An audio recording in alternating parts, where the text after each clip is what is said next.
Satu-satunya petinju Indonesia yang 3 gelar di 3 kelas berbeda.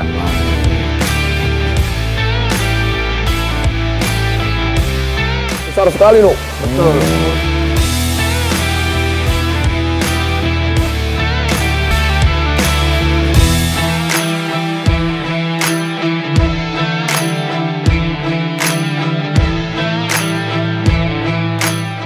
Sobat Iwa, ketemu lagi dengan saya Miing di Warna Indonesia.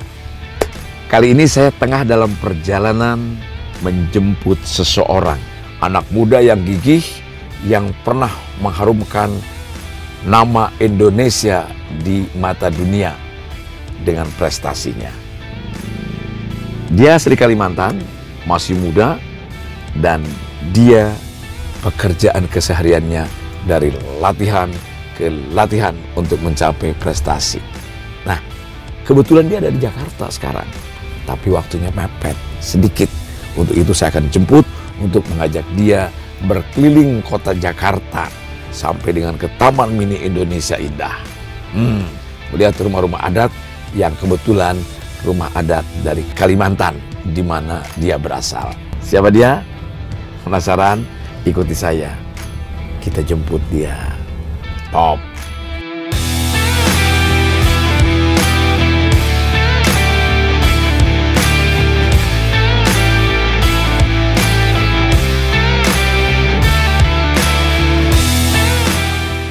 Alhamdulillah, Sobat Iwa, sekarang saya sudah berada di Hotel Century, Hotel Atlet di Senayan, Jakarta.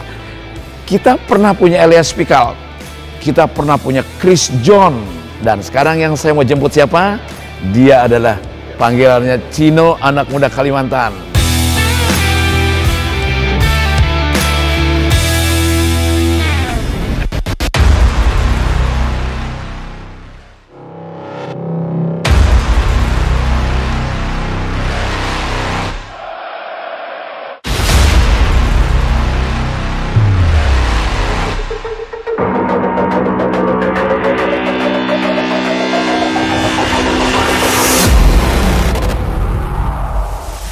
Daud Jordan, halo. Inilah dia yang kita banggakan, prestasinya dunia milik Indonesia, dan dia bisa meraih 3 gelar sekaligus dengan kelas yang berbeda. Nggak tahu gimana ceritanya. Apa kabar, bro? Baik, Sehat? alhamdulillah. Saya jadi nggak enak, saya kayak atlet pakai kaos gini, ternyata Daud Jordan seperti seorang owner dari sebuah perusahaan besar. Makasih. Sehat-sehat ya? Alhamdulillah. Kapan datang di Jakarta? Hari Senin kemarin. Hari Senin kemarin ya. Oke. Kita sudah siap jalan-jalan di Jakarta? Siap. Oke. Sobat Iwa, kita akan jalan-jalan mengajak Daud Jordan dan kita ngobrol berbagai macam hal. Dia anak Kalimantan dan dia betul-betul concern kepada daerahnya yang termasuk tertinggal. Ada apa di sana? Rumah adat, kekayaan alam, dan lain sebagainya. Ayo bro, kita jalan. Ya. Oke, Daud, kita jalan-jalan keliling Jakarta. Top.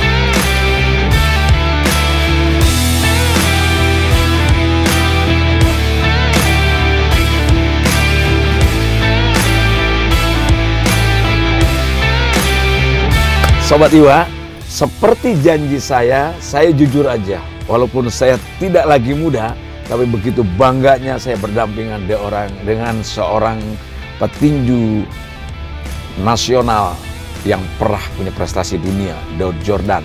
Sekarang duduk di sebelah saya. Saya nggak pernah nyangka lo bakal duduk dengan seorang juara dunia yang pernah mengalahkan petinju Rusia, Pavel Malikov kalau tidak salah, di Rusia. Betul ya? Betul. Daud? Nah, Betul, bukan Mas. main. Sekarang sudah ada di sini. Sehat-sehat, Daud? Alhamdulillah. Sehat, Kita Mas. jalan-jalan, dan mungkin Daud, saya tidak tahu apakah sesering apa ke Jakarta, karena saya dengar kan latihannya di Kalimantan ya? Iya, betul. Jadi hari-harinya latihan di sana? Ya, jadi praktis setelah sekolah pada tahun 2000 hingga 2005 saya di Jakarta ini, SMP, SMA-nya saya memilih untuk kembali ke Kalimantan Barat. SMP, SMA di Ragunan? Iya, betul. Ya, jadi saya memilih kembali. Sebentar, Ragunan itu bukan tempat saudara-saudara kita, tapi dia juga ada sekolah atlet dari SMP, SMA. Rata-rata anak-anak yang punya prestasi olahraga nasional itu sekolahnya di SMP dan SMA Ragunan. Betul, betul. Ya, jadi praktis setelah selesai sekolah 2005, saya memutuskan untuk kembali ke Kalimantan Barat, ke kampung halaman saya. Betul.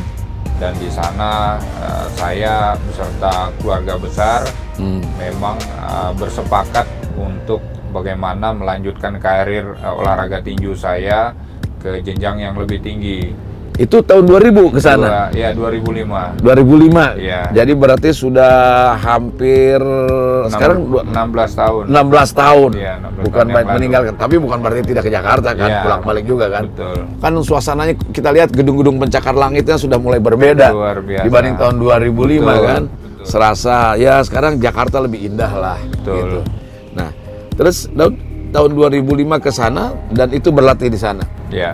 Itu kalau tidak salah Daud juga yang mendapatkan gelar juara itu tahun 2018-2019 ya? Betul. Itu gimana ceritanya bisa mengalahkan atau bisa meraih gelar dengan 3 kelas itu? Ya, jadi memang setelah pasca saya kembali dan memutuskan untuk terjun di ring tinju profesional tahun 2005, karir saya mulai dibangun oleh promotor saya kala itu almarhum Daniel Bahari. Oh, mantan petinju juga Pak Daniel almarhum ya. Betul. Iya, jadi dibangun oleh Pak Daniel Bahari sedemikian bagus rekor bertanding saya dan di-maintain secara karir. Dan pada tahun 2008 saya mendapat kesempatan bertanding pertama kali di Amerika, di Las Vegas. Wow. Ya, jadi untuk sejarah tinju sendiri, saya menjadi petinju pertama yang bertanding dan menang di Las Vegas, Amerika Serikat. Sejarah tinju Indonesia paling tidak. Ya, betul. Ya, anak Indonesia yang pertama kali bertanding dan menang di Amerika, bro. Bukan main. Lanjut. Jadi, ya praktis setelah itu karir saya juga terus naik. Hampir setiap tahun saya bertanding di Amerika, mendapatkan kesempatan di sana. Dan sama seperti pertarungan sebelumnya, saya memenangkan pertarungan. Dan tepatnya di tahun 2012 saya diberikan kesempatan untuk bertanding memperebutkan gelar juara dunia di Singapura kala itu ya. Dan saya berhasil memenangkan kemenangan dengan KO pada ronde kedua kala itu dan mengukuhkan saya menjadi juara dunia di kelas saya. Lawannya siapa itu? Petinju Filipina, namanya Lorenzo Villanueva. Kelas bulu. Kelas bulu. Ya. Yang di Amerika kelas apa? Kelas bulu juga. Kelas bulu juga. Ya. Itu dengan berat badan berapa ya kalau kelas bulu? 57,1 kg. 57,1 kilogram. Nggak beda beratnya. Kalau gitu berarti kalau saya jadi petinju bisa kelas bulu juga ya? Cuma bulu kaki. Ya, sebelum lanjut, memang dari SMP-nya di Ragunan itu memang arahnya pemilihan jenis olahraganya sudah tinju? Iya, jadi memang di Ragunan itu kita mendapatkan jalur khusus, jalur-jalur yang memang potensi dari si anak tersebut, misalnya ada saya sebagai atlet, potensinya di tinju. Lalu ada beberapa sahabat-sahabat kita yang lain juga berpotensi misalnya di cabang-cabang lain. Nah, itu yang dijaring melalui pembinaan olahraga yang ada di Ragunan, sehingga banyak teman-teman juga di cabang lain banyak yang sukses seperti Grace Polii, itu Grace juga bulu tangkis. Ya, bulu tangkis itu teman satu kelas, teman satu bangku di Ragunan. Jadi itu salah satu yang berhasil. Ada Hasan juga sama. Hasan ya. Ya, jadi banyak sekali teman-teman yang berhasil di bidangnya juga. Ya, saya mau mundur ke belakang sebentar. Itu 3 gelar itu di kelas apa aja dan lawannya siapa itu? Ya, jadi seperti saya sampaikan tadi di gelar pertama saya kala itu ada tahun 2012 saya memenangkan pertarungan KO melawan petinju Filipina di Singapura. Ya, di Singapura dan saya menjadi juara dunia di kelas bulu 57,1 kg. Dan di 2016 saya bertanding kembali untuk memperebutkan gelar yang lebih tinggi di kelas lightweight namanya, itu di berat 61 kg. Kala itu saya memenangkan pertarungan melawan petinju Argentina di Australia, ya, dan mengukuhkan saya menjadi juara dunia 2 kali. Dan tepatnya kemarin di tahun 2019 saya bertanding kembali di kelas super lightweight namanya, di berat 63 kg, di mana saya memenangkan KO melawan petinju Afrika Selatan di Batu Malang, Jawa Timur. Ya, jadi boleh dibilang sekarang ini saya mencatatkan diri sebagai satu-satunya petinju Indonesia yang memiliki 3 gelar di 3 kelas berbeda. Tapi ya saya kira ini sendiri tidak membuat saya bisa berbesar kepala atau jumawa, karena memang sebuah prestasi tentunya tidak terlepas dari dukungan semua pihak, baik itu dari pemerintah, baik itu dari masyarakat, baik itu dari daerah maupun dari pusat. Daud, yang di Amerika itu kan tinju tidak lagi hanya sebagai sebuah olahraga, sudah menjadi industri, bahkan mafia. Betul. Ya kan, mafianya betul-betul besar di sana, dan bisnis besar. Nggak banyak yang meminta untuk stay di Amerika, lalu Anda masuk dalam industri tinju di sana. Nah, hingga saat ini sebenarnya ada beberapa negara yang meminta saya untuk stay dan tinggal di sana dan untuk berkarir di sana, membawa nama negara mereka. Tetapi memang asas kecintaan terhadap negeri kita sendiri yang kita cintai ini tentu bagi saya masih sangat jauh dibutuhkan oleh negeri ini, baik dalam sisi apapun, sehingga saya masih tidak bergeming dengan tawaran yang mereka berikan, sekalipun sebetulnya agak-agak konyol juga sebenarnya kita tidak menerima, karena kita tahu bahwa menjadi olahragawan ini kan juga terbatas waktunya. Usia ya, dibatasi usia ya. Betul, jadi kita tidak mungkin seumur hidup kita menjadi atlet. Nah, ketika ada prime time kita diberikan dan kita mendapat kesempatan itu sebenarnya sayang sekali. Tetapi kembali lagi, setiap saya pribadi punya pertimbangan yang memang saya kira sayalah yang paling tahu situasinya, sehingga ya buat memilih tetap di Indonesia. Ya, Sobat Iwa, itulah apa yang disampaikan oleh Daud Jordan, bahwa dia sudah masuk harusnya dalam dunia industri tinju di Amerika, dan tidak sedikit yang meminta untuk stay di sana, untuk melanjutkan karir di sana. Tapi dia memilih pulang ke Indonesia. Jadi materi bukan satu-satunya tujuan, tapi bagaimana membangun prestasi ini untuk di negerinya sendiri, bahkan dia akan menjadi contoh bagi anak-anak muda yang lainnya. Kalau di sana kan sudah pasti bergaul dengan para mafioso tinju, betul nggak? Betul. Mafioso ekonomi. Betul. Ya kan, kalau kita lihat di film-filmnya, walaupun saya belum pernah tahu sebenarnya, tapi kan kita bisa bayangkan di Amerika dengan hiruk-pikuk tinju itu yang bukan main, bukan hanya sekedar uang, tapi juga kekuatan-kekuatan tertentu. Betul. Nah, sekarang pesan buat anak muda sebelum kita masuk ke yang lain-lain nih. Saya berpesan kepada seluruh anak muda di Indonesia untuk tetap terus konsisten dan tetap semangat di dalam bidangnya masing-masing. Apapun itu, kita bagaimana tetap bisa berkarya melalui cara kita masing-masing, dan tentunya bisa menjadi kebanggaan dari keluarganya dan serta bangsa Indonesia. Sobat Iwa, perlu tahu juga, ternyata Daud Jordan dilahirkan di Ketapang, Kalimantan Barat. Nah, tanggalnya adalah 10 Juni tahun 1987. Ayahnya yaitu Bapak Hermanus Laicun, seorang Tionghoa kebetulan, dan ibunya Natalia, asli suku Dayak. Pemirsa, idealisme Daud Jordan saya kira tidak bisa terbantahkan. Terbukti ditawari tinggal di Amerika dan meniti karir, dia kembali memilih Indonesia sebagai tanah kelahirannya. Yang kedua, kita tanyakan, ada yang menarik juga.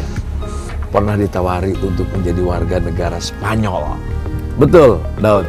Ya, jadi hingga sekarang sebetulnya mereka terus-menerus untuk mengajak saya pindah ke sana, karena memang mereka bisa memberikan yang lebih dibanding barangkali dalam tanda kutip Indonesia seperti itu. Namun lagi-lagi saya sendiri sebagai anak bangsa tentunya tetap saya percaya bahwa Indonesia tetap bisa memberikan hal-hal yang terbaik juga bagi karir saya, di mana saya berada dalam situasi seperti ini. Saya meyakini kita tetap mampu bisa berkontribusi terhadap negara kita. Oke, Sobat Iwa, kita mendengar dua pernyataan yang amat penting secara idealisme dan secara nasionalisme. Ditawari tinggal di Amerika dengan berbagai fasilitas, tentunya prestasi yang diikuti oleh ekonomi. Kedua, diminta jadi warga negara Spanyol, tetap dia memilih Indonesia dan tinggal di Kalimantan. Ini sesuatu yang langka sebagai anak muda yang dunia sekarang ini dengan penuh dengan segala hingar-bingar materialisme, dia tetap memilih tinggal di Indonesia untuk memberikan kontribusi bagi bangsanya. Tinggal sekarang, sejauh mana kita sudah tahu begitu banyak anak-anak yang hebat di Indonesia diambil negara-negara lain. Entah itu ilmuwan, itu ahli riset, entah ahli apa saja, banyak yang digunakan oleh bangsa-bangsa lain. Artinya apa? Nyaris di sini tidak dimanfaatkan. Seperti Daud Jordan. Apakah semua atlet kayak dia, kayak Daud ini, yang secara idealisme dan nasionalisme mau bertahan di Indonesia demi kontribusinya? Kita tunggu saja.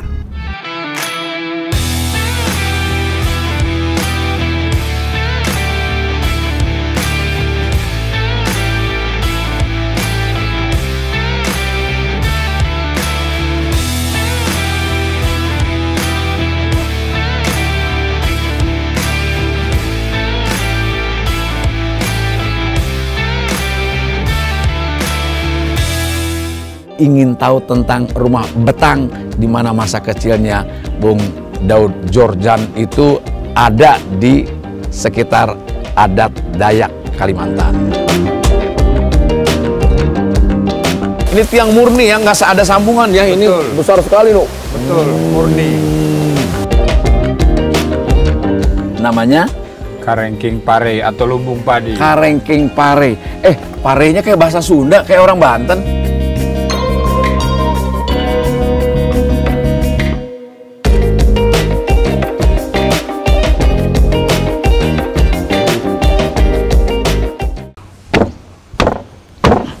Kokoh betul-betul. Untuk tulang belulangnya dimasukkan ke dalam gentong-gentong ini.